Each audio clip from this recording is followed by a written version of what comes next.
see, like I am into the ElasticSearch portal, where we can find the options to log in with the username and password, or we can try to log in with the SSO also. So there are SSO, Microsoft, and Google account. So I'll try to proceed with the Google account SSO. So I have already logged in with the Gmail, so that's why it will redirect to the ElasticSearch homepage directly, where this is the the basic landing page or homepage of ElasticSearch we can see. So let's go to the actual ElasticSearch, where we have created the ElasticSearch, the specific project into the ElasticSearch, having the endpoints and API keys.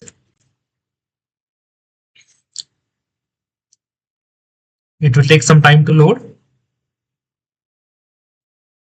Yeah, so as you can see, this is the homepage of the project which I have created for storing the logs. So where you can find the endpoints, or we can create a new API key from here. So this is the endpoint which Elasticsearch will give, and this is the create API key.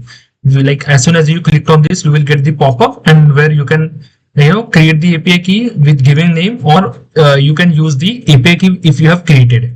Okay. So I have created the API key already. So let's try to connect with the let's try to connect the Elasticsearch with the command prompt. So I have, like, this is the endpoint and this is the API key which I have, and this is the cruel command to connect with the Elasticsearch. So here I have added the endpoint, and in the authorization token in the API key, I have passed the API key which I have pasted here. Now let's try to connect with the connect to Elasticsearch using command prompt.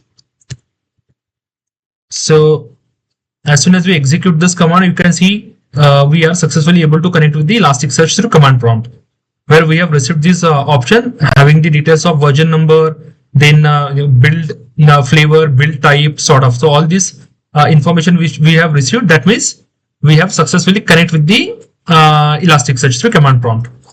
Now let's try some different command, that is to insert some data into Elasticsearch. Okay, so we'll try to insert data, insert some dummy logs through command prompt to Elasticsearch. So as you can see, like this command was executed. Again, we'll try to insert one more log, that is called let's say Elasticsearch demo log. Okay. And let's try to execute this command again. Let's clear. Okay, let's paste anyway. And now let's click enter. Okay, so now you can see the total is 1. The total command is 1, successful is 1, and failed is 0. Means we can say that we have successfully inserted the logs into Elasticsearch through command prompt. Now it's time to check the logs into the Elasticsearch. Now let's go to the discover page.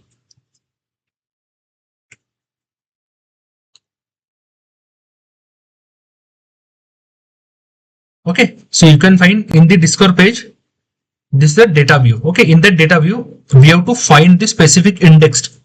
Whatever data we are storing into the Elasticsearch, it will store based on the index. So how you can find the index?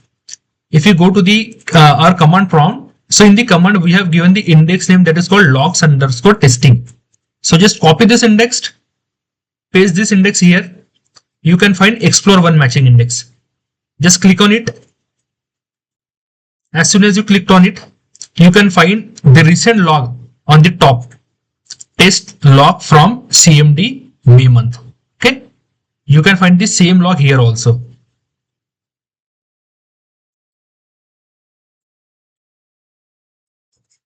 Or you can say, okay, so we have inserted the 2 log. First one is test log, second is Elasticsearch demo log.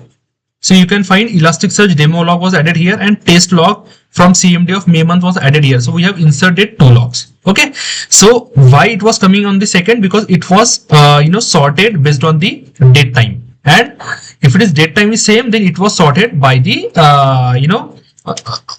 by the name or by the message, or by order descending. Okay. It was like the rows was filtered based on the order by descending on the message name. Okay, because the timestamp was same for both the logs.